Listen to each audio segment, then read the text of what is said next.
તામિલનાડુ અને પશ્ચિમ બંગાળમાં દિગ્ગજોનો પ્રચંડ પ્રચાર.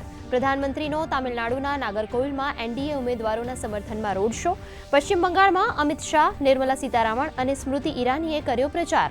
તો મમતા બેનર્જીએ બંગાળની સ્થિતિ બગાડવાનો ભાજપા પર લગાવ્યો આરોપ.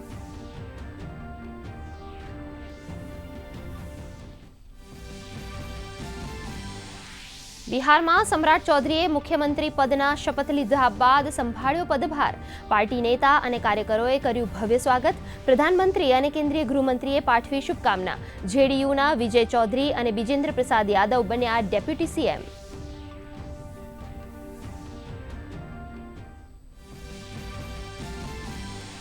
દેશમાં હવે નથી નક્સલવાદ પ્રભાવિત જિલ્લો. ગૃહ મંત્રાલયે રાજ્ય સરકારોને આપી માહિતી. સરકારે કહ્યું, કેન્દ્ર અને રાજ્ય સરકારોના સતત પ્રયત્નોથી મળી ઐતિહાસિક સફળતા.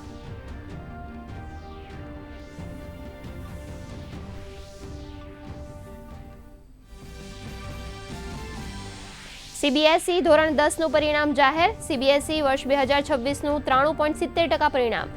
94.99% ટકાવારી સાથે વિદ્યાર્થીનીઓએ મારી બાજી.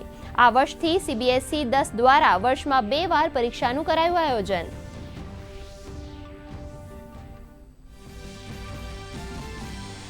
મુખ્યમંત્રી ભૂપેન્દ્ર પટેલે ગાંધીનગરમાં નારી શક્તિ વંદન સંમેલનમાં આપી હાજરી. કહ્યું, ભારતના વિકાસમાં મહિલાઓની ભાગીદારી મહત્વની. તો નાયબ મુખ્યમંત્રીએ અમદાવાદમાં નારી શક્તિ વંદન સંમેલનમાં આપી હાજરી. મહિલાઓની સક્રિય ભાગીદારી દ્વારા વિકસિત ભારત એટ 2047ના સંકલ્પને સાકાર કરવા કર્યું આહ્વાન. સ્થાનિક સ્વરાજ્યની ચૂંટણીમાં રેકોર્ડ બ્રેક બિનહરીફ બેઠકો.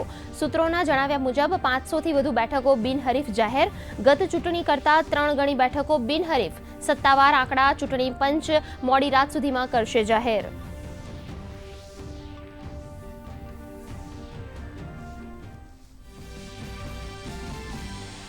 રાજ્યમાં ફરીવાર વાતાવરણમાં પલટાના એંધાણ. 19-20 એપ્રિલના રોજ રાજ્યમાં છૂટાછવાયા વરસાદની હવામાન વિભાગની આગાહી. આગામી 3 દિવસ સુધી વાતાવરણ રહેશે સૂકું. ત્યારબાદ તાપમાનમાં 2 થી 3 ડિગ્રીનો થશે ઘટાડો.